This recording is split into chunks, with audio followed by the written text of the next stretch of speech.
பொதுவாக தனுஷ் நடித்த ஃப்ளாப் படங்கள் கூட பார்த்தீங்கன்னா இப்போ ரீரிலீஸில் மிகப்பெரிய வெற்றி அடைஞ்சிருக்கு.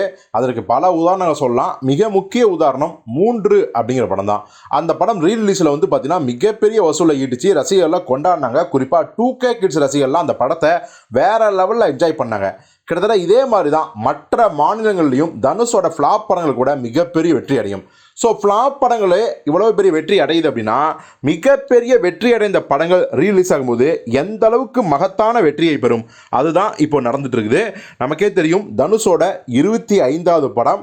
அவர் வந்து நடித்த அந்த வேலையில்லா பட்டதாரி படம் ரிலீஸின் போதே மிகப்பெரிய வெற்றி, கிட்டத்தட்ட 50 கோடி வந்து வசூல் வந்துச்சு. இப்போ அந்த படத்தை வந்து பார்த்தீங்கன்னா தெலுங்குலையும் ரிலீஸ் பண்ணாங்க. தெலுங்குலையும் தமிழ் அளவுக்கு மிகப்பெரிய வெற்றி. இப்போ மீண்டும் அந்த படத்தை ரீரிலீஸ் பண்ண போகிறாங்க. அதுவும் பார்த்தீங்கன்னா 4K குவாலிட்டியோட.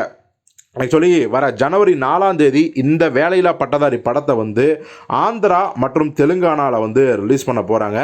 குறிப்பாக பார்த்தீங்கன்னா ஏற்கனவே இதே படத்தை ரீரிலீஸ் பண்ணி தெலுங்குலையும் ஆந்திராலையும், அதாவது தெலுங்கானாலையும் ஆந்திராலையும் மிகப்பெரிய வெற்றி அடைஞ்சிருச்சு.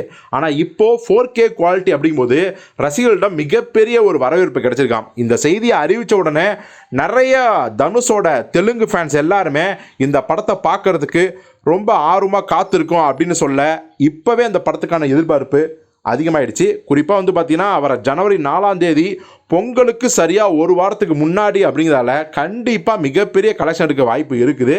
ஸோ பொறுத்து வந்து பார்ப்போம். இதே வேலையில்லா பட்டதாரி 4K குவாலிட்டியோட மீண்டும் தமிழில் ரிலீஸ் ஆகிறதுக்கு வாய்ப்பு இருக்கா அப்படின்னு.